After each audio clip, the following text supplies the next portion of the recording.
Good evening दोस्तों। देखो actually हमें हिस्ट्री में क्या क्या पढ़ना है, ठीक है, मैं आपको बता रहा हूँ, ध्यान से सारा चीज़ देखिए। ओके, मैं यहाँ हमने ऑलरेडी कंप्लीट कर रखा है, ध्यान दीजिएगा आप, ठीक है। एक्चुअली हमें क्या क्या पढ़ना है, आज हमारी हिस्ट्री की क्लास है, सेकंड क्लास। ओके, हमने ऑलरेडी कंप्लीट कर रखा है। एक्चुअली मैं बहुत इधर उधर की बातें नहीं करूँगा, डायरेक्ट मैं क्लास पे आ गया, इसलिए आप थोड़ा कंफ्यूज मत कीजिएगा। हिस्ट्री की ये सेकंड क्लास है, ऑलरेडी हमने वन क्लास कंप्लीट कर रखा, ठीक है। हमें पढ़ना क्या है हिस्ट्री में, ध्यान देना, हमें हिस्ट्री में पढ़ना क्या क्या है। Complete road map of history what we will study. Okay, चलो मैं बताता हूँ आपको क्या हमें करना है। देखो एक्चुअली आपको थोड़ी बहुत चीज़ यहाँ मैं जानकारी भी दे दूँ।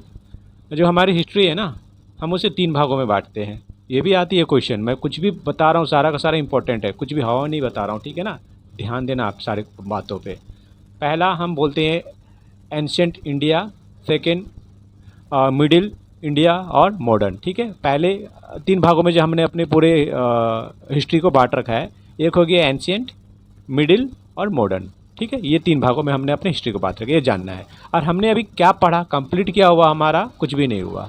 सिर्फ बोलेंगे तो हमने कंप्लीट क्या किया, ये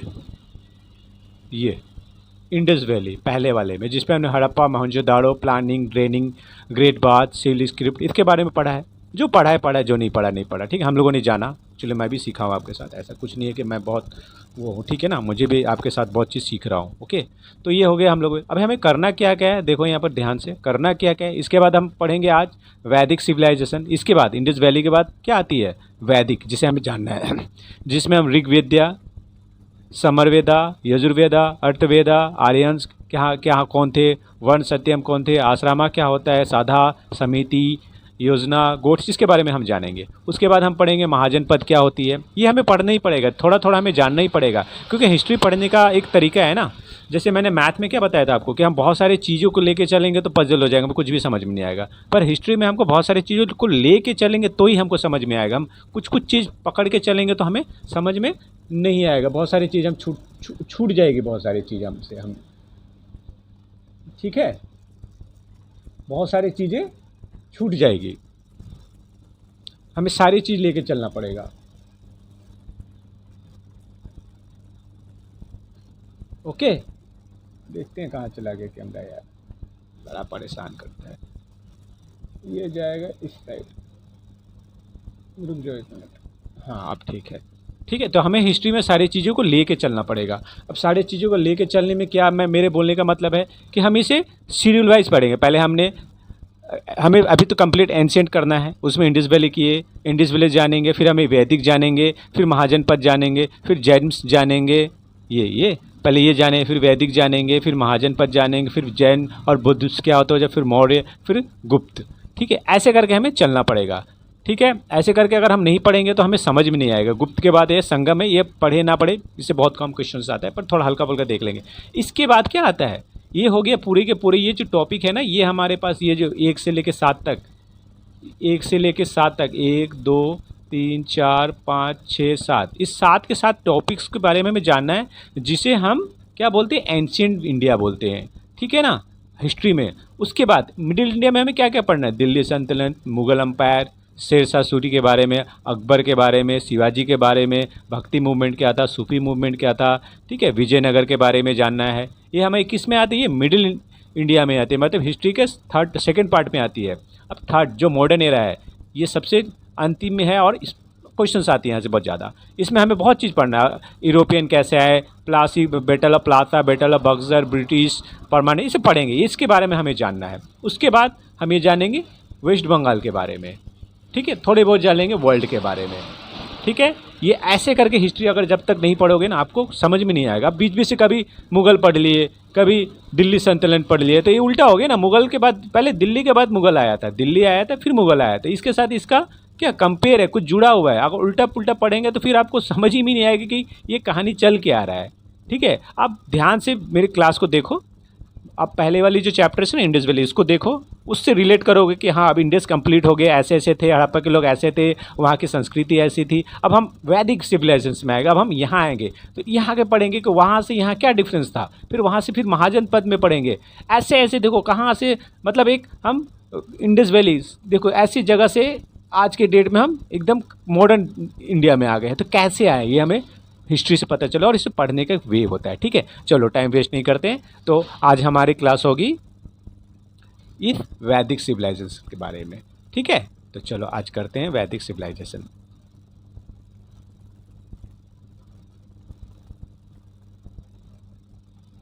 यहाँ पे होगा साइड से, ये तो एंशिएंट है, ये नहीं है। आज जो जो पढ़ेंगे देखते हैं, ठीक है ना, मैं एक जगह करके नहीं रखा हूँ, नहीं इसे नहीं पढ़ना है भाई अभी। अबे यार एक ही चीज़ खोल रहा है, एक मिनट। हाँ नहीं, हमें वैदिक जैनिस में हमें पढ़ना है वैदिक के बारे में।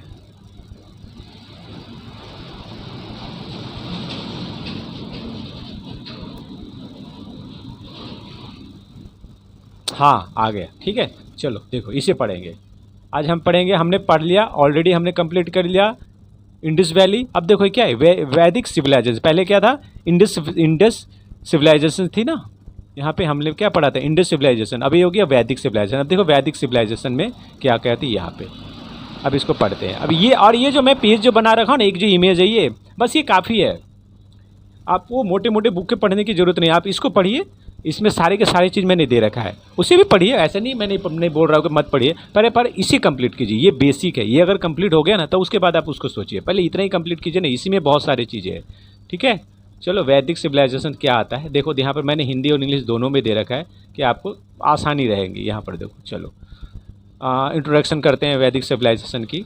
तो Vedic civilisation develop after the decline of Indus. देखो जुड़ गया ना, जब इंडस सिविलाइजेशन, वैली सिविलाइजेशन थी ना, वो जब डिक्लाइन हो गया, जब उसकी क्या एंडिंग हो गई, खत्म हो गई वो, ठीक है ना, अब वो नहीं थी। उसके बाद कौन सी सिविलाइजेशन आई, उसके बाद आई हमारी ये वैदिक सिविलाइजेशन। जुड़ गया ना, तो आपको इस तरह से जोड़ पढ़ना पड़ेगा। ठीक है, तो अब हम वैदिक सिविलाइजेशन में क्या थी, वैदिक सभ्यता सिंधु घाटी सभ्यता के पतन के बाद विकसित हुई। इज कॉल्ड द वैदिक because information about the period comes mainly from the Vedas. इसे हम वैदिक सिविलाइजेशन क्यों बोलते हैं, क्योंकि इसकी जो इन्फॉर्मेशन हमें मिली ना वो वेद से मिली। अब वेद क्या है आगे जानेंगे कि वेद की जो वेदास है ना, वेदास क्या है, वेद पढ़ेंगे इसको हम, क्या है वो हम इसको आगे डिस्कस करेंगे, आगे जानेंगे। ठीक है ना, इतना हमने जाना है यहाँ। अब देखो ये कब से कब थी, इसकी शुरू कब थी, ये 1500 BC से 1000 BC तक। वैदिक सिविलाइजेशन को हम कब काउंट करते हैं, 1500 से 1000 BC तक, ये आती है क्वेश्चंस। ठीक है ना, लेटर वैदिक देखेंगे। अर्ली वैदिक Punjab and bank of Saraswati river में पाएगी। कहाँ पाई गई, इसकी सिविलाइजेशन, ये भी देखो सिविलाइजेशन है ना। तो देखो साधु बैठे हैं, देखो यहाँ पर यज्ञ हो रहा है, ये देखो फोटो, ये वैदिक सिविलाइजेशन की है। ठीक है ना, आपने एक चीज़ नोट किया होगा, जो हमारी हड़प्पा संस्कृति थी वहाँ के घर कैसे थे, देख रहे पक्के मकान थे। पर यहाँ पर देखो वैदिक में पता नहीं क्या हो गया, फिर से वही जहाँ पे थे पहले थे, देखो घास फूस के घर आ गए। ठीक है ना, चलो आगे बढ़ते हैं। अब देखो यहाँ पर अर्ली वैदिक कौन सी जगह पे मिली थी, Punjab and the bank of Saraswati river में। सेम देखो, और हमें हड़प्पा संस्कृति कहाँ मिली थी, इंडस रिवर के आसपास मिली थी। और ये कहाँ पर है, ये पंजाब और the bank of Saraswati river के आसपास हमें वैदिक, जो शुरुआती वैदिक थी, वैदिक सिविलाइजेशन थे, वो हमें मिली थी। ठीक है ना, बाद में उसके बाद में भी जो सिविलाइजेशन मिली वो कहाँ ज़्यादा थी, गंगा और यमुना के आसपास मिली। पहले कहाँ मिली, पंजाब और सरस्वती, उसके बाद गंगा और यमुना के आसपास हमें लेटर वैदिक मिली। ठीक है, ये बता रहा हूँ मैं, देखना मैं ये पढ़ा रहा हूँ, अर्ली वैदिक और लेटर वैदिक। ठीक है, उसके बाद चलो अब यहाँ पर देख लो।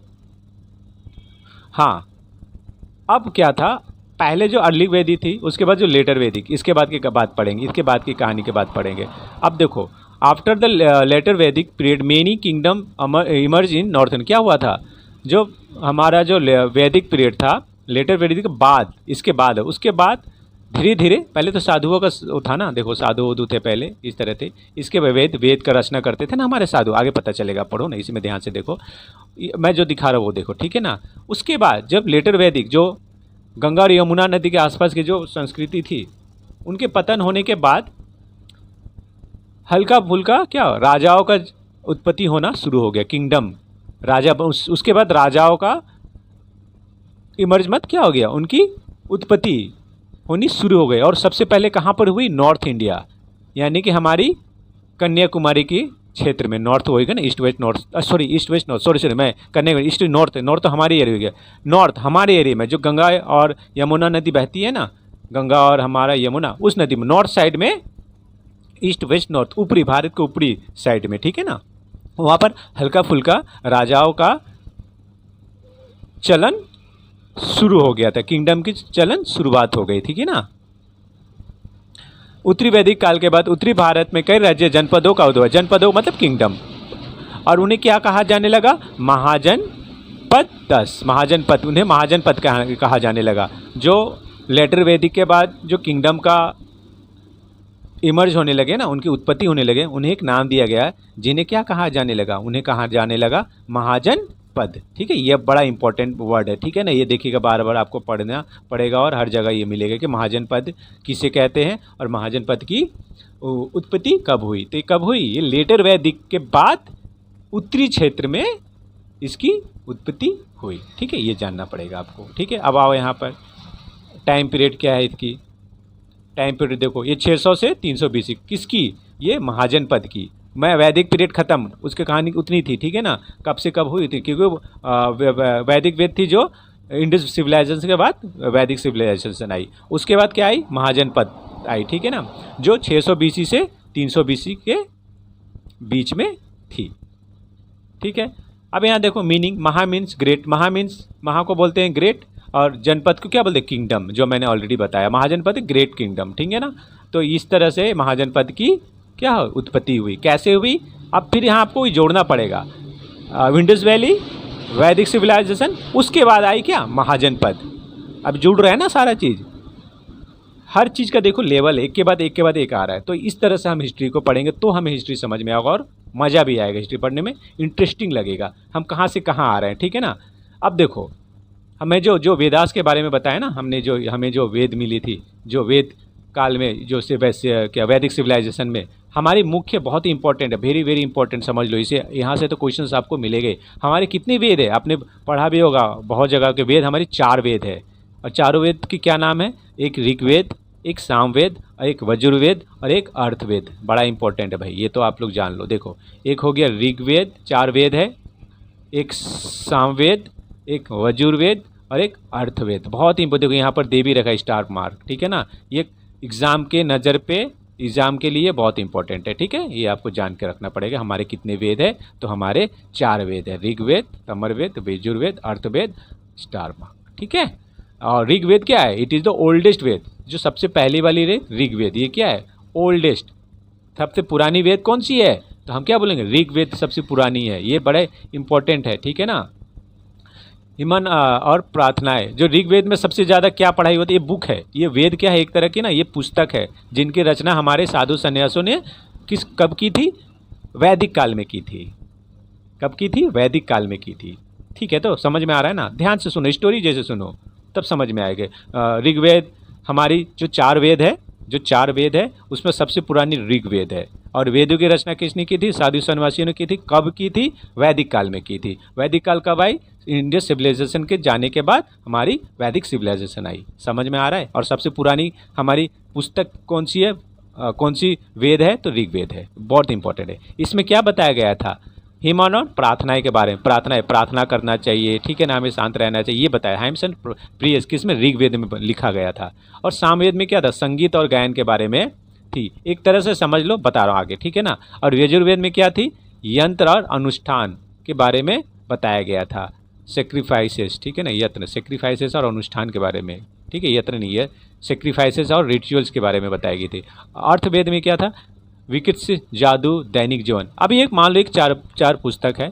अब कुछ साधु सन्यासी क्या लिखते थे, प्रार्थनाएं के बारे में, पूजा पाठ करो, ये सब करो, तो वो सारे के सारे कलेक्शन कहाँ चले जाते थे, ऋग्वेद नाम की पुस्तक में चले जाते थे। जैसे आज के डेट में हम लोग साइंस पढ़ते हैं, हिस्ट्री पढ़ते हैं, ज्योग्राफी, अलग के सबके लिए पुस्तक है ना, उसी तरह से आप मान के चलो। सामवेद में जितने भी साधु संत गायन संगीत इनके बारे में लिखते थे, वो सामवेद में चले जाते थे।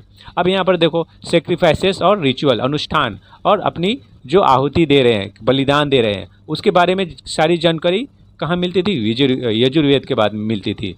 और अर्थवेद क्या था, ये मेडिकल, विकित्स, जादू, दैनिक जीवन, ठीक है ना, रोजमर्रा के कार्य के बारे में वहाँ लिखी हुई होती थी।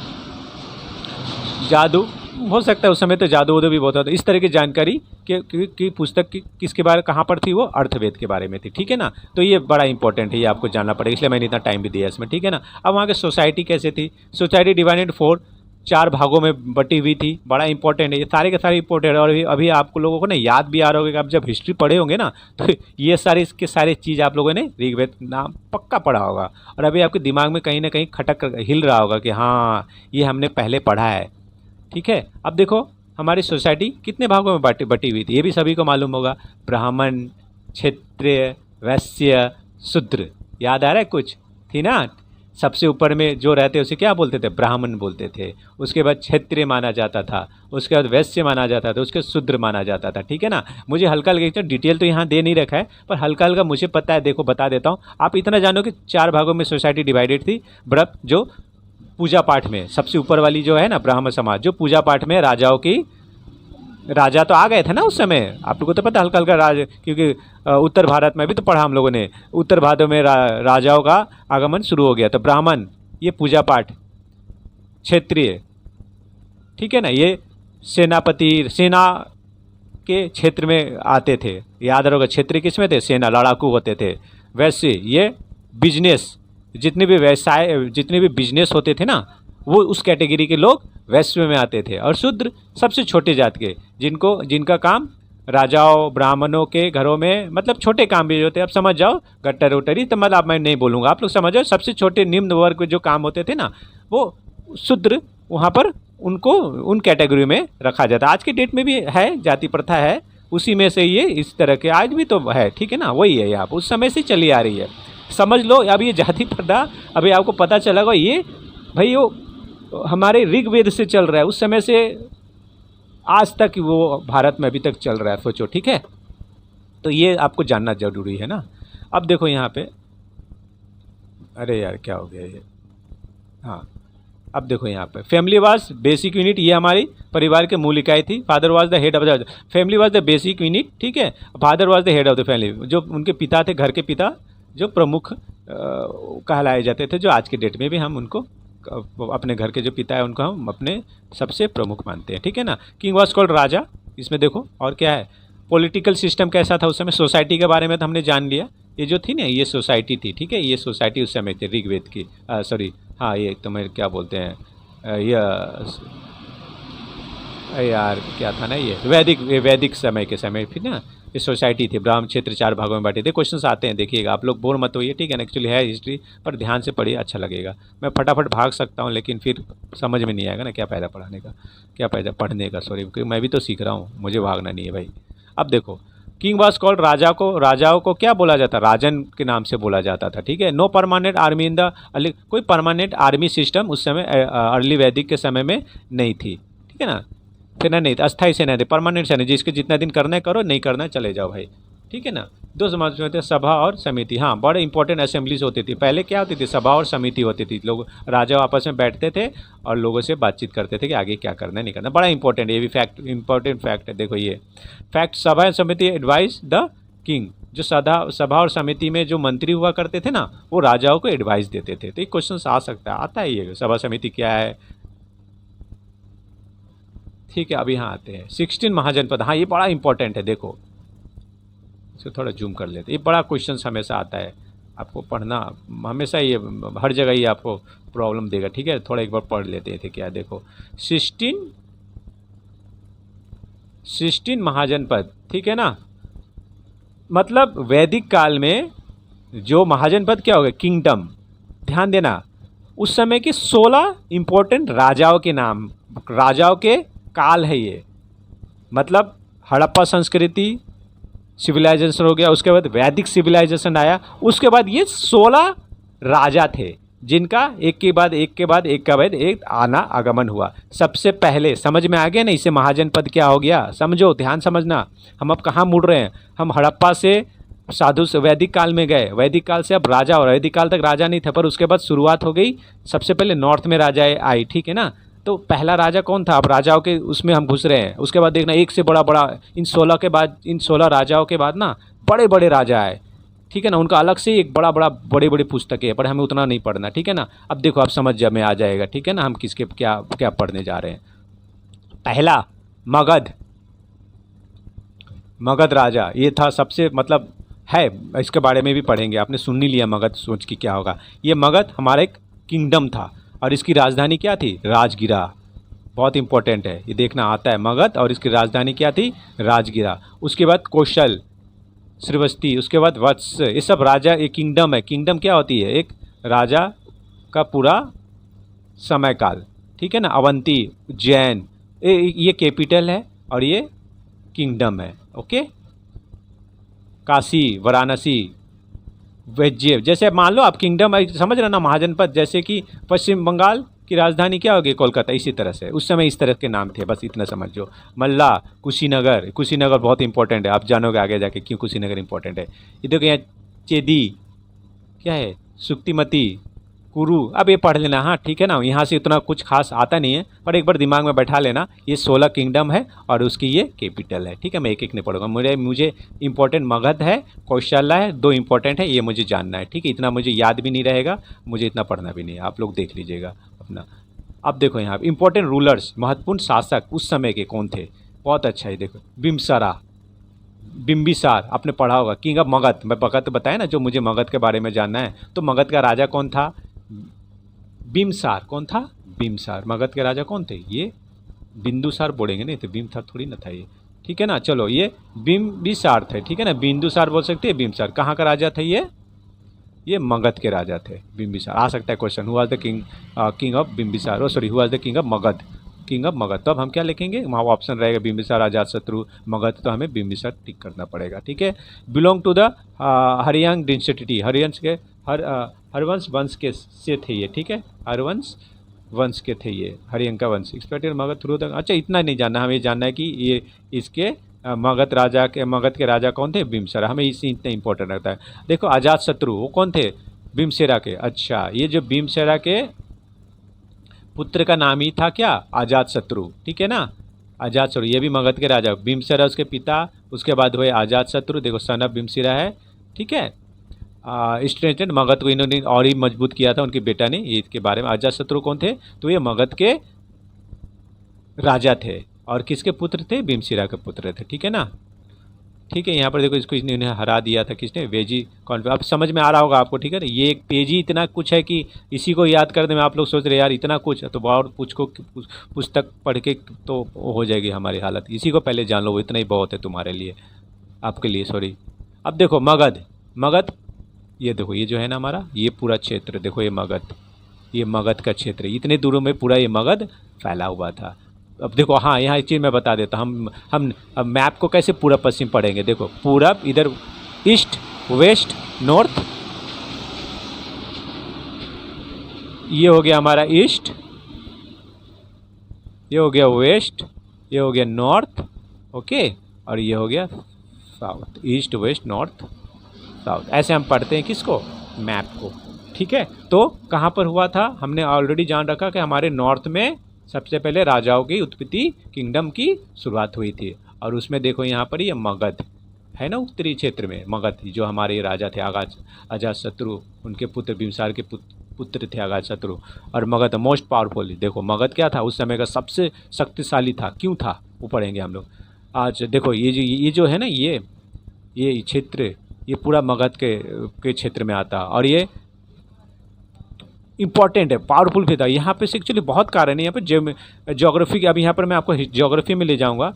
ये देखो फर्टाइल, उपजाऊ भूमि है, थी, क्यों थी बताओगे, कोई बात सॉरी को आप लोग कैसे बताओगे यहाँ पर क्यों थी, क्योंकि ये जो था ना, यहाँ पर गंगा नदी, यमुना नदी, ब्रह्मपुत्र यहाँ से आता है, यहाँ से घुर के यहाँ जाता है, सारी नदियाँ जो यहीं बहती है। जब ज्योग्राफी के जब हम रिवर वाले चैप्टर्स करेंगे ना तो आपको समझ में आएगा, ठीक है। तो ये सबसे ज़्यादा फर्टाइल ये क्षेत्र होती है हमारी, क्योंकि यहीं से गंगा नदी जब बहती है ना तो अपने साथ बहुत ही सारी क्या लेके जाती है, उपजाऊ फर्टाइल्स मिट्टी लेके जाती है, और अपने जहाँ जहाँ जाती है उसके आसपास के क्षेत्रों में उपजाऊ मिट्टी को छोड़ती जाती है, जिसके कारण वहाँ की भूमि क्या होती है, बहुत ही उपजाऊ हो जाती है।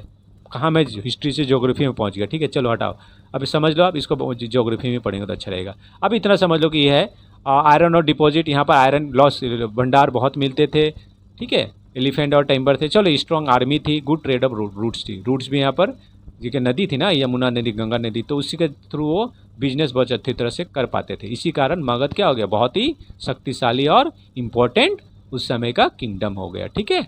और ये 16 महाजनपद थे, 16 राजाओं में मगध सबसे तगड़ी राजा थी, सबसे तगड़ी वो थी, किंगडम थी। ओके, अब आ जाओ उस समय के देखते हैं क्या क्या इकोनॉमिक थी, कैसे थी, किसके कब समय की, वैदिक सिविलाइजेशंस, उसके बाद महाजनपद के बारे में पढ़ेंगे। नहीं, वैदिक में तो हमने इतना जाना। वैदिक का देखो ये है वैदिक का, हाँ, वैदिक में क्या क्या हुआ, वैदिक का देखो ये वैदिक का है अपना, ठीक है। और ये सेकंड वाली ये महाजनपद, ये हमारी किंगडम के बारे में जाना। और अब जानेंगे उस समय की इकोनॉमी कैसे थी, ठीक है। एक एक करके जाएंगे, हड़बड़ी करेंगे ना हिस्ट्री में तो अब कुछ समझ में नहीं आना है, कुछ भी नहीं। एक बार ध्यान से देख लो, एक बार ध्यान से समझ लो, फिर आप कभी भी नहीं भूलोगे, क्योंकि ये स्टोरी जैसे समझो, ऐसे थी फिर ऐसे हुई, पूरी हर चीज़ एक एक नाम याद करने की भी ज़रूरत नहीं है अभी सिर्फ समझो कि पहले ये आए, फिर साधु आए, फिर राजा आए, तो राजाओं में कौन सी सबसे शक्तिशाली राजा थी, कौन सी शक्तिशाली उस समय की राज किंगडम थी, बस इतना ही जानो। वो ईस्वी 1925-36 ये सब अभी याद नहीं करना है, वो बाद में याद करना है, ठीक है ना। ओके, अब देखो उस समय की इकोनॉमी क्या थी, कैसी थी। मेन ऑक्यूपेशन क्या था, एग्रीकल्चर, ये तो आप लोग पढ़ा ही होगा।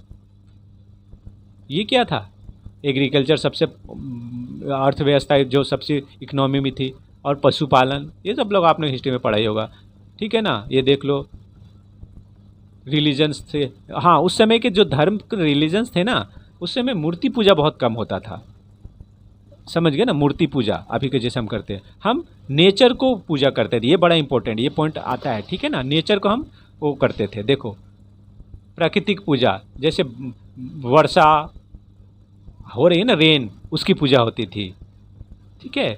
मेजर गुड्स जो मुख्य वो थे, मेजर गॉड थे, मतलब कुछ देवता थे, इंद्रा गॉड ऑफ रेन मानते थे, वही मतलब रेन को हम गॉड ऑफ रेन मांगते थे, ठीक है ना। और अग्नि हो गया, इसे भी हम अग्नि भगवान मानते हैं, आज के डेट में भी मानते हैं, ठीक है। वरुण हो गया, वाटर हो गया, सूर्य की पूजा करते हैं जो आज तक चलती है, मतलब मेरे बोलने का मतलब कि पानी की पूजा करते थे, अग्नि की पूजा करते थे, जल की पूजा करते थे, सूर्य की पूजा करते थे, ऐसे उस समय की क्या थी, रिलीजन्स थी, ऐसे धर्म को मानते थे। अब देखो लिटरेचर में बहुत ही इंपॉर्टेंट है, वेद थी जो इम्पोर्टेंट थी, साहित्य पुस्तक वेदास थी, वेदास एक्चुअली वेद नहीं, वो वेदास थी, ओके। और वेदास में आपको ऑलरेडी पता है कितने तरह के वेद है, 4 तरह के वेद थे, और चारों का नाम आपको मालूम होना चाहिए, चारों में क्या क्या चीज़ें थी वो मालूम होना चाहिए आपको, ठीक है ना। अब देखो उसके बाद ब्राह्मण थे, लिटरेचर थे, आरंक्यास थे, और उपनिषद, ये सारे के सारे उस समय की इम्पोर्टेंट पुस्तकें थी, ठीक है। अब देखो अब एग्ज़ाम की इम्पोर्टेंट जिसे जो हमें जानना बड़ा ज़रूरी है, यहाँ आ जाओ, ये वाले देखो, ओल्डेस्ट वेदा क्या है, ऋग वेदा, ये तो आपको जानना ही पड़ेगा, सबसे क्वेश्चन आ जाते हैं यहाँ से। फादर ऑफ वैदिक लिटरेचर वेदास थे, ठीक है ना। वैदिक के बारे में कहाँ से किस में मिलेगा, वेदास, वेद में मिलेगा, जो हमें 4 पुस्तक, वेदास हो गए 4 पुस्तकों का एक टोटल समूह का एक नाम, और एक उसकी अंदर की एक बुक है, ठीक है ना। अब देखो मेन रिवर सरस्वती, मुख्य रिवर क्या थी उस समय की, सरस्वती रिवर थी, ठीक है ना। Occupation agriculture, currency no coin, कोई कॉइन नहीं थे, देखो करेंसी उस समय पैसे थी नहीं, तो कैसे लोग करते थे, ये करते थे वस्तु विनिमय, battery system, sorry battery system नहीं है यहाँ पर, बैटरी सिस्टम क्या हो गया ना, आप लोग जानते हो ये सब चीज़, एक बार सुन लोगे याद हो जाए। जैसे बाजार लगते थे, वहाँ कोई अपना गेहूँ लेके जाते थे, वो गेहूँ देते थे, वहाँ से वो उनके बदले में उनसे वो धान ले लेते थे। कोई आलू लेके जाते थे, जिनके पास प्याज होता तो वहाँ से वो प्याज, मतलब वस्तु के बदले में वस्तु का एक्सचेंज करना, बदले में एक वस्तु के बदले में दूसरे वस्तु को लेना, ठीक है ना। तो ये भी आ सकते क्या उस समय कॉइन थे, तो उस समय कॉइन पैसे का उस समय शुरुआत चलन नहीं था, ओके, ये जानना पड़ेगा। हाँ अब देखो, अब बड़ा इंपॉर्टेंट आ रहा है, इस काल के धर्म देखो, रिलीजन्स देखो यहाँ पर अब रिलीजन्स का थोड़ा थोड़ा शुरुआत हो गई थी। द पीरियड ऑफ सो जैन धर्म और बुद्ध धर्म की शुरुआत उस समय हो गई थी, जिसे हम अलग से सेपरेटली पढ़ेंगे। Both religion opposed right rituals and, दोनों धर्म ने कठोर निरोध किया और कठोर धर्म कांडों को विरोध किया और नैतिक जीवन पर बल दिया, ठीक है ना। धर्म कांडों पे religions, both religious oppose rigid ritual and, अच्छा जो जैन धर्म थे और बुद्ध धर्म थे उस समय क्या था, अब साधुओं का समय था, उस समय तो वैदिक काल में तो साधुओं का समय था ना, और उनका मुख्य क्या था कि पूजा करो, पाठ करो, ये करो, दान दो, पुण्य दो, ये दो, दुनिया भर का उस समय था ना। दान दो मतलब आते थे, मांगते थे, पूजा करवाओ, ये करवाओ, कुछ भी हो गया तो भाई पूजा करवाना पड़ेगा। तो जैन और बुद्ध थे ना, वो उन चीज़ों को बोथ रिलीजन्स अपोज्ड, वो इस तरह रिलीजन्स मतलब धर्मवाद में क्या हो गया, अभी थे ना बहुत सारे ऊपर जाति के, नीचे जाति के, ये थे ना यहाँ पर ब्राह्मण।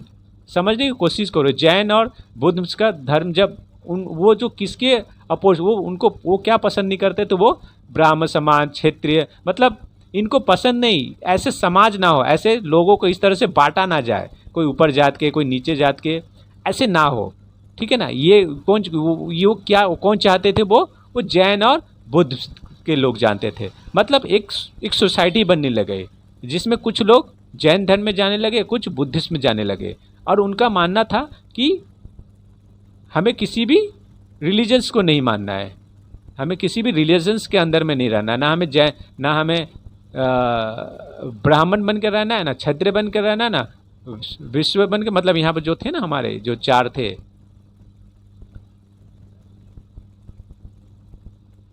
हाँ, ना हमें वेदास में रहना, अरे यार नहीं सॉरी देखो यहाँ पे, इसलिए मैं एक पेज में कर रखा हूँ, ठीक है। ना हमें ब्राह्मण में जब बनना, में क्षेत्र में बनना है, ना हमें क्षेत्रीय में रहना है, ना इस तरह चीज़ों में हमें नहीं रहना है, हमें स्वतंत्र रहना है। तो ऐसे समय पे कुछ लोग जैन में जाने लगे, कुछ लोग बुद्धिज्म को जैन में धर्म में जाने लगे, ठीक है। इसके बारे में डिटेल हम पढ़ेंगे, बहुत बड़ा चैप्टर है वो, एक पेज है उसके लिए, ठीक है ना। अभी यहाँ देखिए इंपॉर्टेंट फैक्ट्स को आगे, बहुत ही इंपॉर्टेंट है ये, आपको जानना ही पड़ेगा, ठीक है। बहुत इंपॉर्टेंट फैक्ट है। फैक्ट्स क्या है देखो, कितने महाजनपद थे, 16। बहुत बार आता है कि टोटल नंबर ऑफ महाजन थे तो बहुत सारे, लेकिन हमने 16 महाजनपद के बारे में ही जानना है, ठीक है ना। उसके बाद मोस्ट पावरफुल महाजन कौन था, महाजनपद को मैं ना एकदम किंगडम बता देता हूँ, किंगडम बोलते हैं, ठीक है ना। सबसे कितने उस समय के किंगडम थे, 16। और सबसे मजबूत किंगडम कौन था, मगध, जिसके बारे में हमने पढ़ा, राजा थे ना जो अजातशत्रु, और वो फाउंडर ऑफ यह हैंके डेंसिटी, मतलब मगध के ही बोलेंगे, ठीक है ना। बिम्बसिरा थे फाउंडर, किसके, मगध साम्राज्य के। यहाँ पर उनका नाम दे हरियांका डेंसिटी बोलते हैं। कैपिटल ऑफ मगध, राजगिरा, बड़ा इंपॉर्टेंट, यहाँ से एक क्वेश्चन तो श्योर मान के चलो, मगध की राजधानी राजगिर थी, ठीक है ना। अब देखो यहाँ पर और क्या है, फेमस कैपिटल उज्जैन था, कैपिटल विज, ठीक है, रहने दो, ये सब उतना नहीं करना है हमें। अब आओ यहाँ पर भी देखो बहुत सारा कुछ दे रखा है, क्या है भाई, ओल्डेस्ट वेदा, ऋग्वेद, अच्छा यहाँ पर देखो एकदम नीचे में दे रखा है ओल्डेस्ट, यहाँ पर ये बता रहा हूँ, ओल्डेस्ट वेद, ला किधर चला गया,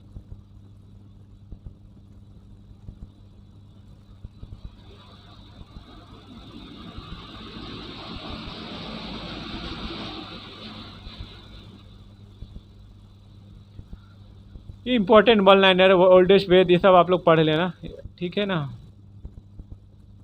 ये oldest Veda, Rigveda, fire, god of fire Agni, god of rain Indra, head of king rajan, ये सब भी नाम लिया जाता था, इन सबको ऐसे बोला जाता था, ठीक है। यहाँ बहुत सारा चीज़ दे रखा है। Number of Mahajan 16, most powerful Magadh, capital of Magadh राजगिरा, नीचे वाला बता रहा हूँ, बिलोंग टू एंसिटी, और ये ठीक है ना, यहाँ पर देख लो ये, ठीक है ना। ये देख लो यहाँ पर, हाँ ये देख लो, जैनिज्म और बुद्धिज्म की शुरुआत, उनकी उत्पत्ति महाजनपद पीरियड में ही शुरू हो गई थी, जो 16 महारत उस समय इसकी शुरुआत हो गई थी। अब देखना कैसे एक दूसरे से रिलेट करता, हमने इसके बारे में जाना, डिटेल में पढ़ा, बहुत कुछ समझा, बहुत कुछ जाना।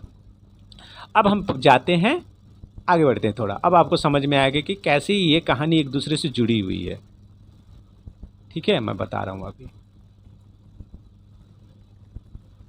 अब देखो हमने क्या पढ़ा था वहाँ पे कि जैन धर्म और बुद्ध धर्म, जैन धर्म और बुद्ध धर्म की शुरुआत कब हो गई थी, वैदिक काल से ही शुरुआत उसकी थोड़ी बहुत झलक मिलने लगी थी। लोग अब जाति प्रथा, पूजा पाठ, धर्म कांड, इन सब चीज़ों से क्या हो गए थे, रूप मतलब ऊब गए थे। राजा प्रथा, राजा के अंडर में रहना, इन सबों से क्या हो गए थे, परेशान हो गए थे। तो वो अब शांति चाहते थे। बात समझो, वो अब शांति चाहते थे, इस तरह के झंझट से में नहीं रहना चाहते थे। तो कुछ लोग जैन में जाने लगे, कुछ लोग बुद्ध धर्म में आने लगे। तो जैन धर्म में आने लगे तो जैन धर्म की क्या नीति थी, कौन उसके संचालक थे, कौन प्रमुख उनके थे, तो उनके बारे में हम जानेंगे। देख रहे हो आप लोग, मतलब मेरे बोलने का मतलब है कैसे ये एक दूसरे से हिस्ट्री जुड़ी हुई है। तो बीच बीच में पढ़ोगे ना तो आपको समझ में नहीं आएगा कि ये चल क्या रहा है, ये कहानी क्या चल रहा है। तो इसको एक माने एक स्टोरी जैसे लो कि हम कहाँ से थे, इंडस वैली से वैदिक काल में आए, वैदिक काल से महाजनपद में आए, किंगडम में आए, महाजनपद से वहाँ से लोग परेशान हो गए राजा महाराजा के चक्कर से, ये उससे, तो वहाँ से फिर वो कहाँ पर आए, फिर वो जैन धर्म में आ गए। धर्म मतलब जैन और वैष्णव में जाने लगे, सॉरी जैन और बुद्ध धर्म में जाने लगे। तो जैन धर्म के बारे में जानते हैं थोड़ा क्या है, बड़ा इंपॉर्टेंट, यहाँ से भी क्वेश्चन आता है। अब देखो ये Jain is the one of the oldest religious, ठीक है ना, ये एक सबसे पुरानी रिलीजियस थी, ठीक है। सबसे पुरानी रिलीजियस में आने से क्या हो गया, धर्म क्या थी, सबसे पुरानी रिलीजियस धर्म में बोलेंगे तो कौन सी थी, जैन थी, जैन धर्म थी, ठीक है, ये मैं बता रहा हूँ। ओके, उसके बाद देखो 16वीं सेंचुरी में इसकी उत्पत्ति हुई थी। यहाँ में और कुछ नहीं पढ़ना है। बिलीव इन द नॉन, अच्छा ये जैन धर्म से थे ना, नॉन वायलेंस पे बिलीव करती थी, सच बोलना उन्हें अच्छा लगता था, और सेल्फ डिसिप्लिन में रहते थे, मतलब डिसिप्लिन में रहते थे उनको, मतलब वो हर चीज़ को बहुत ही डिसिप्लिन, मतलब किसी चीज़ पे वो बिना, जैसे आज कोई नियम बनाए तो उस नियम को पालन करते थे, ठीक है ना, नियम के हिसाब से रहते थे। तो यहाँ के ये मतलब है। ये थोड़े बहुत इसके बारे में हम लोग को जाना।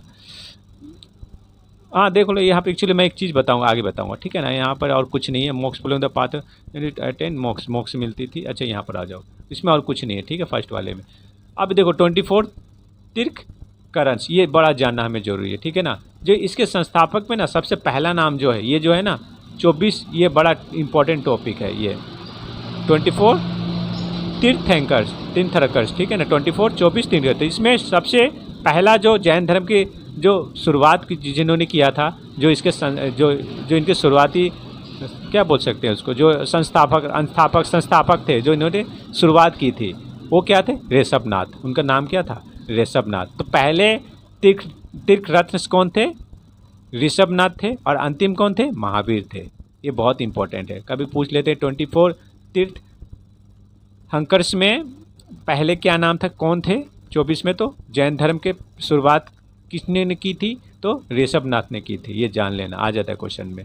फर्स्ट ऋषभनाथ थे और अंतिम महावीर थे, ठीक है ना। ये हमें जानना पड़ेगा, बड़ा इंपॉर्टेंट है, महावीर और ऋषभनाथ का नाम, ये पहला और ये 24th लास्ट।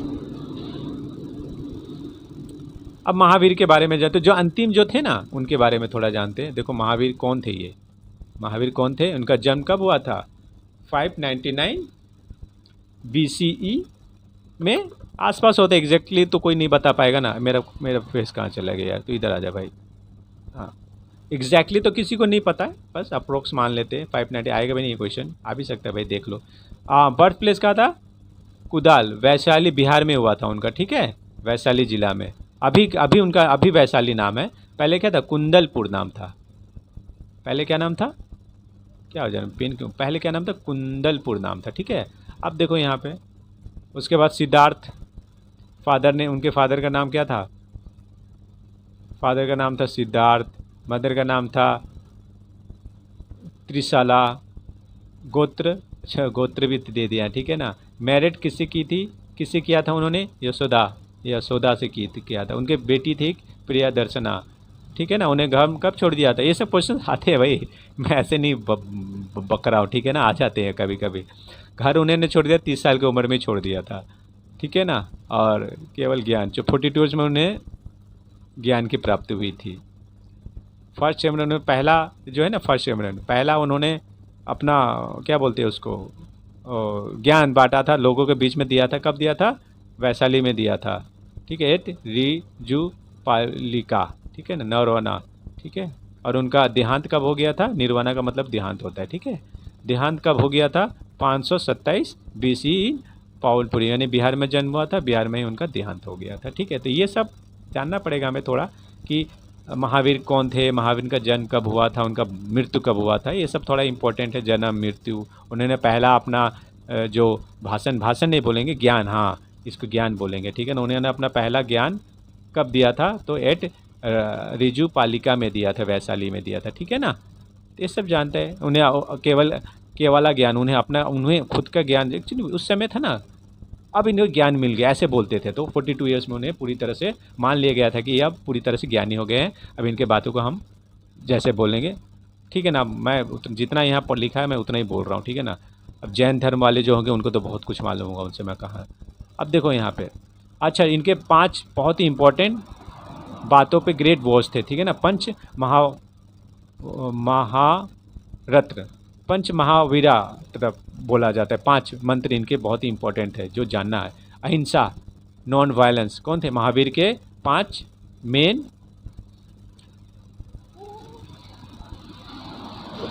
महावित्रा थे, ठीक है ना, वॉच थे, ग्रेट वॉच। अहिंसा, वो अहिंसा के पुजारी थे, मतलब अहिंसा थे, नॉन वायलेंस, सत्य, हमेशा सत्य बोलना है, नॉन स्टेलिंग, मैंने anything not given, do not take anything that is not given, ठीक है ना। Do not take anything that is not given, not stealing, लेना देना है, मतलब किसी से कुछ अगर कोई ना दे तो उससे छीनना नहीं करना है। ब्रह्मचार्य, उनके जीना, ब्रह्मचार्य बन के जीना है। और क्या, non possession, do not possess more than necessary. और क्या है, अपरिग्रह या नाम, अपरिग्रह नाम बहुत अटपटा लग रहा है मुझे, ठीक है ना। और 5वां है अपरिग्रह, मतलब हमें उतना ही धन रखना चाहिए जितने की हमें ज़रूरत है। देखो, ठीक है ना, फालतू चीज़, पैसे हमें अपने पास, फालतू ज़रूरत की चीज़ हमें अपने पास नहीं रखना है। तो ये 5 बड़ा इंपॉर्टेंट है। अहिंसा, सत्य बोलना, अस्त्या, ब्रह्मचर्य और अपरिग्रह, ये 5 उनका मेन पॉइंट था जिनको वो मान के चलते थे। और जो भी जैन धर्म में आते थे उनको भी ये 5 चीज़ों को मानना होता था, ठीक है। अब देखो जैन के फिलोसफर के बारे में दे रखा है। उनकी फिलोसफी क्या थी, मतलब उनके सोच क्या थी जैन धर्म की। फिलोसफी मतलब मेरे ख्याल से सोच ही होती है। उनकी सोच क्या थी, उनका मानना क्या था। Jain is religious of non violence, उनका मानना था कि वो ऐसे रिलीजन्स थे जो नॉन वायलेंस, अहिंसा को से चलते थे, ठीक है ना। हिंसा वो पसंद नहीं करते थे और डिसिप्लिन में रहना चाहते थे, ठीक है ना। Believe in extension of jiva, soul, आत्मा पे विश्वास रखते थे।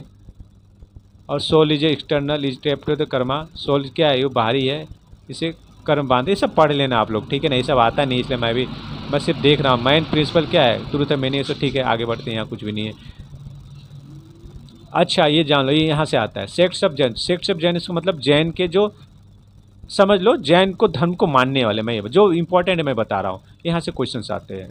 हाँ ये वाली, ये सेक्ट्स ऑफ जैन मतलब जैन धर्म को मानने वाले के बारे में कुछ है। वो कैसे क्या कहलाते थे। जैन धर्म को जानने वाले एक्चुअली 2 भागों में डिवाइडेड थे। जो जैन धर्म को मानते थे ना, जो जैन धर्म के अनुयायी थे, जो जैन धर्म के फॉलोअर्स थे, वो उनको 2 भागों में बांटा गया था। एक था दिगंबर, जिन्हें का एक दिगंबर जो थे उन्हें एक मैंने 2 पार्टों में, एक पार्ट को दिगंबर कहा जाता था और एक पार्ट को श्वेतांबर बोला जाता था। समझ में आया। जो जैन धर्म के फॉलोअर्स थे उन्हें 2 भागों में बांटा जाता था।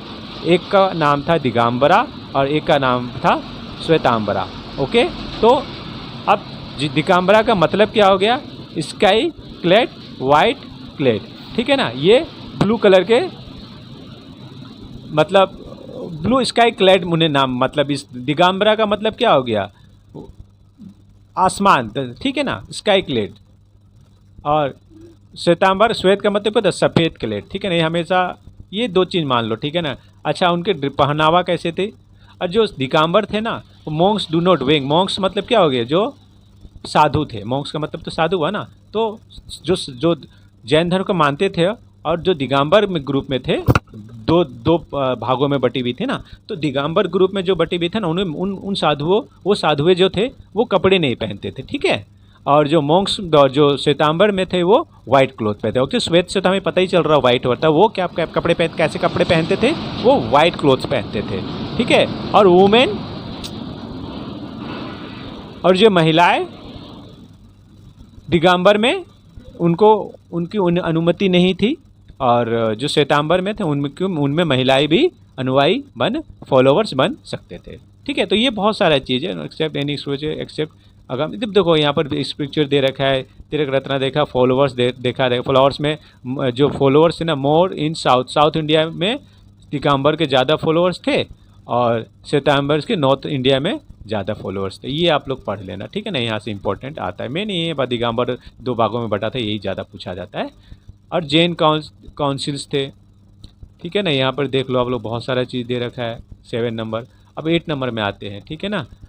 क्या है, जैन लिटरेचर। अच्छा, कुछ जैन के पुस्तक है, उनका नाम है, ठीक है। अगामस, स्ट्रिक्टेड टेक्सट से उतरा था, सिद्धांता, निरुंगस्ता, प्रंगस्ता, चुमनिस, तिक्कस, ये इंपॉर्टेंट बुक्स हैं उनके, ठीक है ना। ये आप लोग थोड़ा देख लेना, ये अगर 1-2 बुक का नाम आप लोग जान लेना। पहली वाली जो फर्स्ट 2 है ना, ये बड़ा इंपॉर्टेंट है। सिंबल क्या थे, देखो जैन धर्म के सिंबल।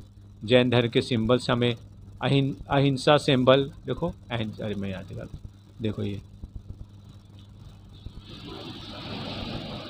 अहिंसा, स्वास्तिका। देखो अब देखो, तुम्हें कुछ स्वास्तिका भी हमें कहाँ से मिली है, जैन धर्म से मिली है। ये हम यूज़ करते हैं ना हमेशा, हर जगह हमने देखा है इस चीज़ को, ठीक है। आज हमें पता चला ना ये कहाँ से, हमें किस धर्म का ये प्रचारक है या किस धर्म की ये सिंबल है, किस धर्म के सिंबल है ये है जैन धर्म की सिंबल। कौन से धर्म की है, जैन धर्म की सिंबल, ठीक है, स्वास्तिका।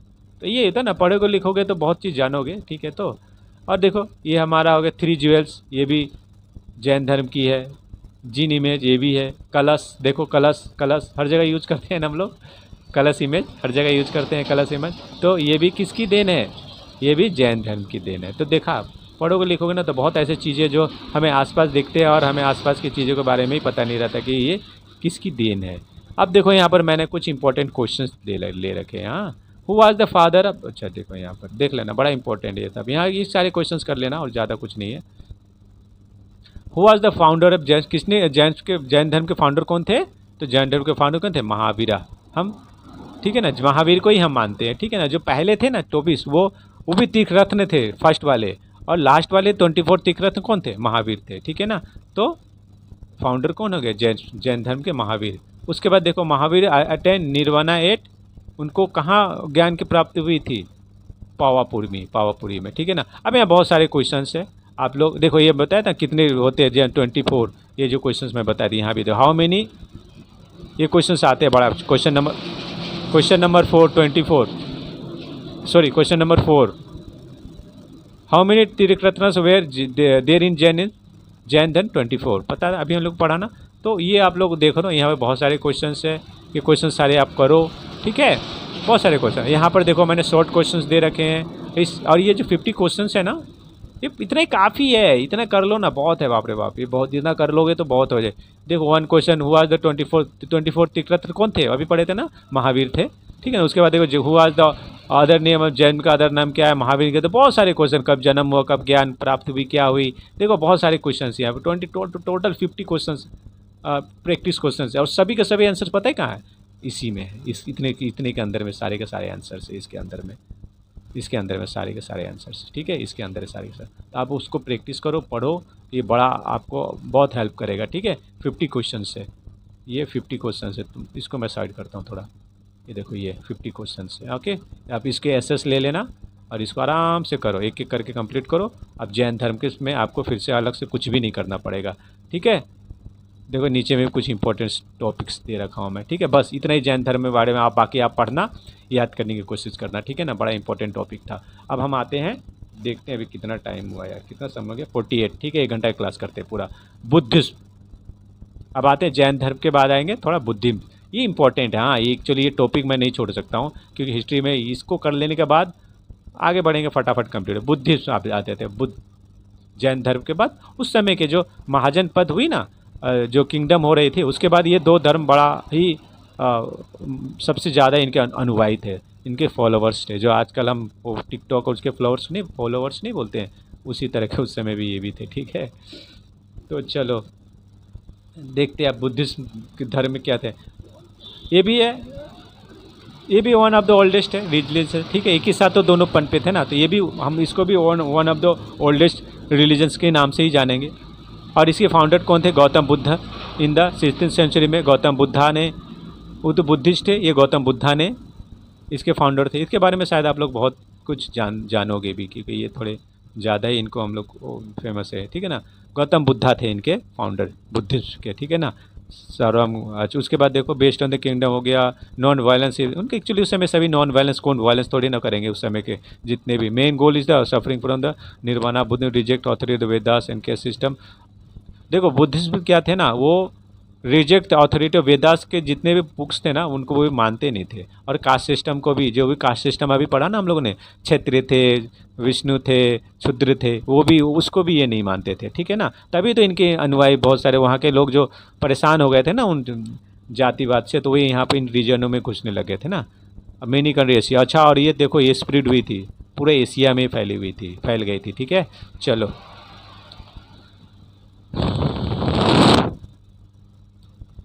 लाइफ ऑफ गौतम बुद्धा बड़ा इंपॉर्टेंट है, बड़ा इंपॉर्टेंट है, बहुत इंपॉर्टेंट। यहाँ से क्वेश्चन आता है। देखो 563 कब इनका जन्म हुआ था? 563 BC। ये भी बड़ा इंपॉर्टेंट है, 563 नंबर, ठीक है, आता है क्वेश्चन। बर्थ प्लेस इनका हर एक चीज़ यहाँ जितना इंपॉर्टेंट है। लुम्बिनी, कब कहाँ जन्म हुआ था इनका? लुम्बिनी कहाँ है आज? वो नेपाल में है। कहाँ हुआ था भगवान बुद्ध का जन्म? तो लुम्बिनी में हुआ था, ठीक है। ये क्वेश्चन जैन धर्म से थोड़ा इसमें, इसके क्वेश्चन थोड़ा ज़्यादा आते हैं। मत गिर भाई, ठीक है। उसके बाद देखो फादर थे सुबंदा, मदर थी क्वीन माया।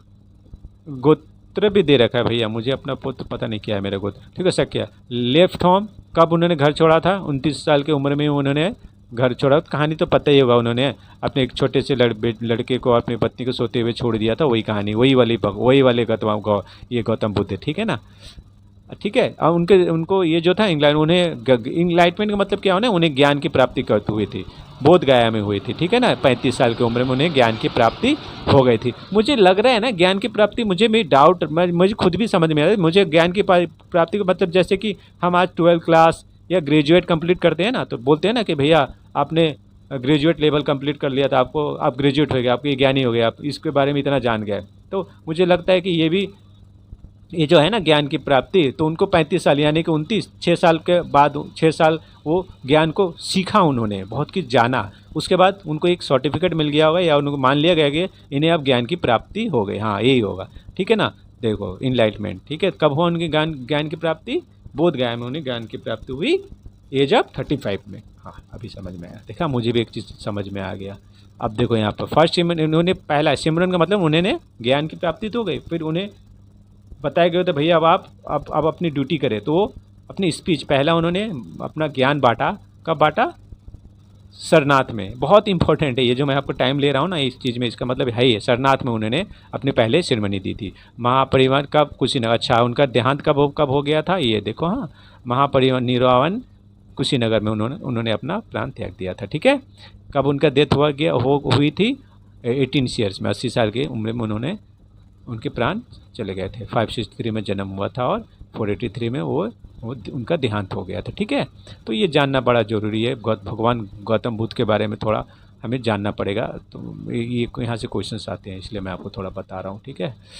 अब देखो यहाँ पर कुछ है इनके इम्पोर्टेंट।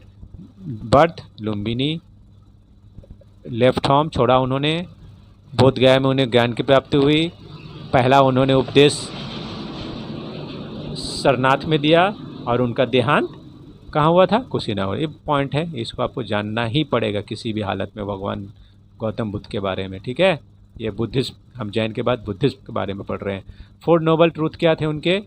दुख, लाइफ इज, अच्छा वो एक्चुअली वो घर से निकले थे ना, तो ये 4 चीज़ की जानकारी लेने के लिए निकले थे। शायद आपको मालूम होगा ना, उन्होंने घर का त्याग किया था, तो वो इस 4 चीज़ों की खोज दे के नहीं निकल गया था कि दुनिया में दुख क्यों है, क्या है दुख, क्या है, ठीक है। ये देखो, life is full of suffering, जीवन क्या है, बहुत ही कष्ट, बहुत ही प्रॉब्लम से भरा हुआ है।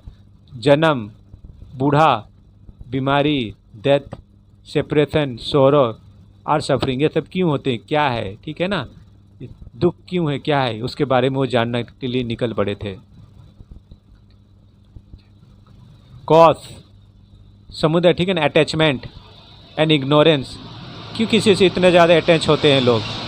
सफरिंग ऑफ डिज़ायर, ठीक है ना। इन सब के इग्नोरेंस, क्यों किसी को लोग इग्नोर कर देते हैं, इसकी खोज क्यों कि मतलब उनके मन में था क्यों होता है, क्यों लोग बीमार पड़ते हैं, क्यों लोग जन्म लेते हैं, क्यों लोग मरते हैं, तो इसकी खोज में वो अपने घर से निकल पड़े थे।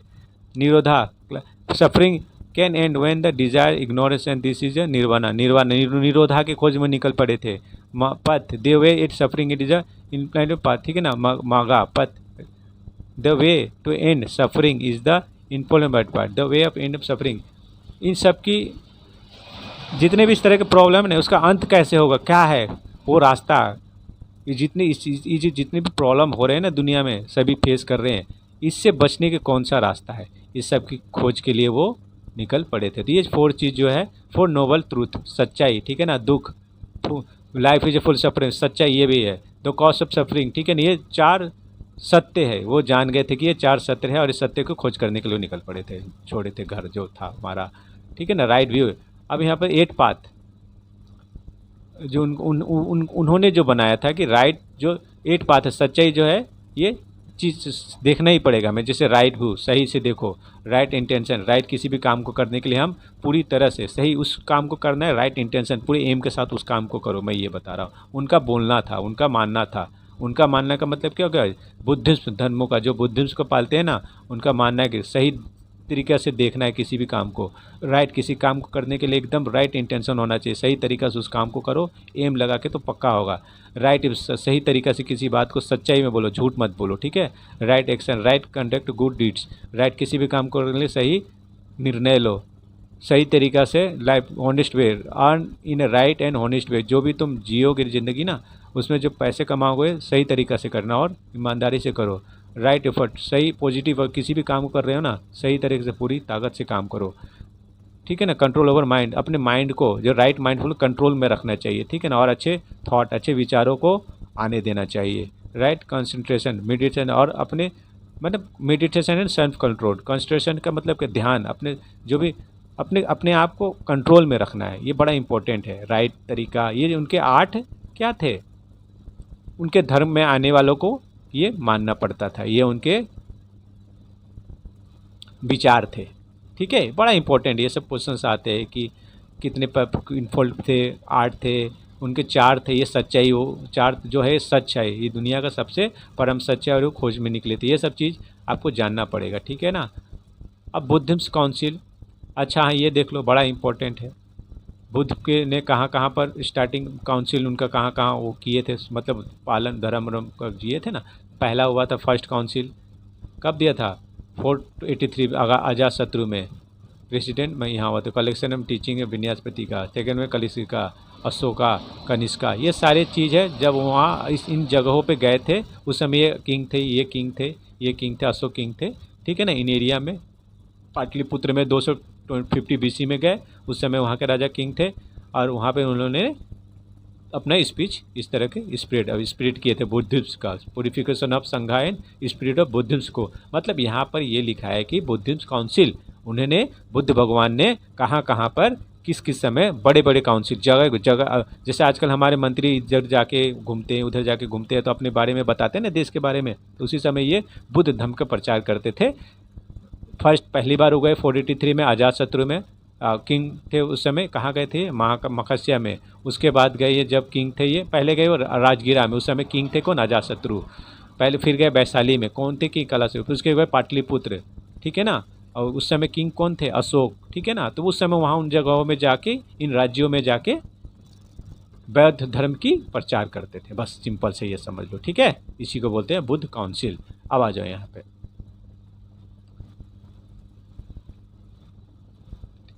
Hinayana and Mahayana, great vehicles, lesser vehicle, दो वो भी देखो। जैसे जैन धर्म के 2 अनुयायी थे ना, बुद्ध धर्म के 2 अनुयायी थे, Hinayana and Mahayana. Believe in the teaching of Buddha, accept the teaching of Buddha and Buddhism. एक हो गया हिनायना और महानयना। हिनायना के भी कुछ नियम थे, वो believe in teaching of Buddha को जो पढ़ाते हैं, उनको बातों को मानते थे। उनका गोल था monks play the main role, popular in Sri Lanka, ज़्यादातर वो श्रीलंका ये जो थे ना, वो वहाँ पर ये ज़्यादा प्रचलित हुए थे। और यहाँ पर देखो महानया के the great vehicles, एक्सटेड of teaching gold, चलो बोथ मॉन्क एंड फ्लेम, जिसको मानते थे। Popular in China, Japan, Tibet में हुआ, और संस्कृत इनकी टेक्स्ट। तो ये सब जान लेना, ठीक है। नया नया माना क्या थे। उसके बाद ये देखो 3 पिटाका थे, बहुत कुछ है इनके बारे में, क्या क्या पढ़ोगे। पिटाका हो गया, सुत्ता पिटाका, अभिनव पिटाका, थोड़ा बोरिंग लग रहा होगा आपको, ठीक है ना। बुद्धिस्ट की यूनिवर्सिटीज़ थे, नालंदा में भी, Nalanda university Bihar founded in हो गया, उसके विक्रमशिला बिहार फाउंडेड इन ब्रह्मपुत्र विजय उदयपुर, ये सब लोकेशन है जहाँ पर बुद्धिस्ट यूनिवर्सिटी। नालंदा विश्वविद्यालय तो आप जानते होंगे ना, ये सारे में देखो बांग्लादेश में भी उनका एक विश्वविद्यालय है, उनका एक यूनिवर्सिटी है। देखो कहाँ कहाँ वो फैले थे, देखो भगवान बुद्ध थे ना, वो कहाँ गया, देखो ये स्पिरिट ऑफ, उनकी जो ज्ञान कहाँ कहाँ बटा था पूरा, मॉन्क्स, उनके जो राजा, उनके जो मॉन्क्स मतलब जो उनके जो वो थे ना साधु लोग, एंड राजाओं भी उनके बातों को मानते थे। हमारे अशोक राजा थे ना, वो भी उनको बौद्ध धर्म को मानते थे, ठीक है ना। Sri Lanka, central Asia, China, Japan, ठीक है, यहाँ देख लो बहुत सारी चीज़ें हैं यहाँ पे। अशोक एंड अशोक के साथ में बुद्धिज्म का बहुत वो था, हम इसको पढ़ेंगे अशोक वाले चैप्टर्स में, ठीक है ना। अब यहाँ देखो बहुत सारे क्वेश्चंस मैंने दे रखा है, प्रीवियस ईयर क्वेश्चन है, एग्जाम्स में आ चुके। Where was the Gautam Buddha born, बहुत इंपॉर्टेंट है। लुम्बिनी, अब यहाँ से बहुत सारे क्वेश्चन है, ठीक है ना। ये सारे क्वेश्चंस को आपको रीड करना है, आंसर भी मैंने साथ में दे रखा है, समझना है और याद तो करना ही है। उसके बाद यहाँ पर 50 क्वेश्चन सेम, और सारे के सारे आंसर्स आपको यहाँ मिलेंगे, ठीक है ना। ये देख लो आप अच्छी तरह से, एसेस ले लो इसका, या फिर आप जब वीडियो चलेगी उस समय ये देखो, यहाँ 50 क्वेश्चन है पूरे के पूरे, ठीक है ना। देखो बहुत सारे क्वेश्चन, यहाँ तो मैंने 75 क्वेश्चन दे दिए, ठीक है ना। पढ़ो, बहुत इंपॉर्टेंट है ना विद्युत चैप्टर, इसलिए। क्विक रिवीजन, फाउंडर कौन थे, गौतम बुद्धा, लास्ट में, लास्ट वाली, ये इतना कर लोगे तो बहुत है, बाप रे बाप, इतना याद कर लेना बहुत बड़ा बात है। फाउंडर कौन थे, ये लास्ट वाले देखो, ये क्विक रिवीजन में बता रहा हूँ, ये भी पढ़ लोगे तो बहुत है। गौतम बुद्ध कहाँ जन्म हुआ था, लिम्बुनी, कहाँ उनको ज्ञान मिला था, बोध गया, एक ही चीज़ है, ठीक है ना, बार बार एक ही चीज़ है। इंपॉर्टेंट फैक्ट्स है, बुद्ध में रिजेक्ट कास्ट सिस्टम एंड, वो कास्ट सिस्टम को क्या कर दिए थे, ख़त्म कर दिए थे। मिडिल पाथ, ठीक है ना, बहुत ही इंपॉर्टेंट है। धर्म चक्र था उनका, ये इंपॉर्टेंट था। बुद्ध ट्री, बोधि ट्री, लोटस था उनका, वो सुप बनते थे। लर्न, देखो काउंसिल ऑफ प्लेस, उसके बाद remember her dozen case hated any time hated because उनका कहना था ये, ठीक है। तो देखो ये बहुत सारे चीज़ें यहाँ पर बौद्ध धर्म के बारे में मैंने पढ़ाया, आपको देखा यहाँ पे, आप लोगों ने जाना, ठीक है ना। इसको और अच्छी तरह से आप लोग रीड करो, ठीक है, एक एक चीज़ को एसेस लो, इसको देखो, बहुत चीज़ें, इतना जान लो ना आप तो बौद्ध धर्म के बारे में बहुत कुछ जान लोगे, ठीक है। तो चलो बौद्ध धर्म को भी आज एंड करते हैं। हमने आज पढ़ा 3 चीज़, ठीक है ना, 1 घंटा 2 मिनट हो गए, ठीक है ना। अब थोड़ा देख लेते हैं, और बचा क्या हमारे पास दिखने के लिए, है क्या कुछ, मौर्य साम्राज्य, उसके बाद हम राजाओं के बारे में पढ़ेंगे अब, ठीक है। राजाओं के बारे में आज नहीं पढ़ूंगा भाई, हो गया मेरा, बहुत थक गया मैं आज। बुद्ध से पढ़ लिए, हम लोग पढ़ेंगे गुप्त साम्राज्य और मौर्य साम्राज्य के बारे में, ठीक है, नेक्स्ट क्लास में।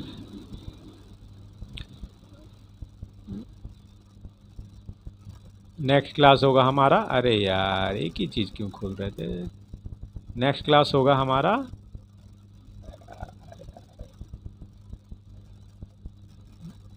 मौर्य साम्राज्य, बड़ा इंपॉर्टेंट है। ये देखो राजाओं के बारे में अब हम पहुंच गए, ये थे बड़े बड़े राजा, ठीक है ना। मतलब अब इनका नाम हम इनके बारे में पढ़ेंगे, आज नहीं पढ़ेंगे, नेक्स्ट क्लास मौर्य साम्राज्य के बारे में पढ़ेंगे, ठीक है ना। First great empire of India, बहुत मज़ा आएगा, ये सब कलिंग वार इसमें है, हमारा चंद्रगुप्त मौर्य, बिंदुसार, अशोक, जितने राजा थे ना उनके बारे में पढ़ेंगे, और बड़ा इंपॉर्टेंट क्वेश्चन यहाँ से आता है, ठीक है।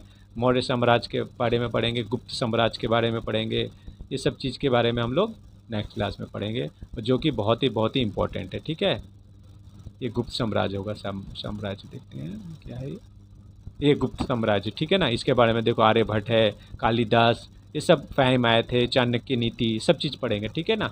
चलो आज के लिए इतने ही क्लास ख़त्म करते हैं। आज हम लोगों ने पढ़ा 3 चीज़ पढ़ा, हम अब आज हम पहुंच चुके हैं, यहाँ तक आ चुके हैं, ठीक है ना। हमने पहला देखो हम कहाँ तक आ चुके हैं, हमने ये कंप्लीट किया, हमने ये कंप्लीट किया, ये कंप्लीट किया, ये कंप्लीट किया, ये कंप्लीट किया, ठीक है। अभी भी 5, 6, 7 और 5 मौर्य साम्राज्य, गुप्त साम्राज्य, ये और ये तो नहीं करेंगे, हटाओ, इतने से नहीं आता। बस 2 करेंगे ना तो हमारे एंशिएंट इंडिया कंप्लीट हो जाएगा। बोरिंग से थोड़ा हम लोग अच्छे जगह में आएंगे, यहाँ थोड़ा ज़्यादा मज़ा आएगा, ठीक है। वो बहुत ही ज़्यादा बोरिंग था, उससे भी ज़्यादा मज़ा इसमें आएगा, इसमें बहुत ही इंटरेस्टिंग फैक्ट्स है, ठीक है। वेस्ट बंगाल तो हमको पढ़ना ही है, ठीक है। चलो आज के लिए इतना ही। चलो, अगर वीडियो आप लोग पूरा देखोगे, यहाँ तक पहुँचोगे तो कम से कम सब्सक्राइब कर देना, ओके, और लाइक्स कर देना। Thank you.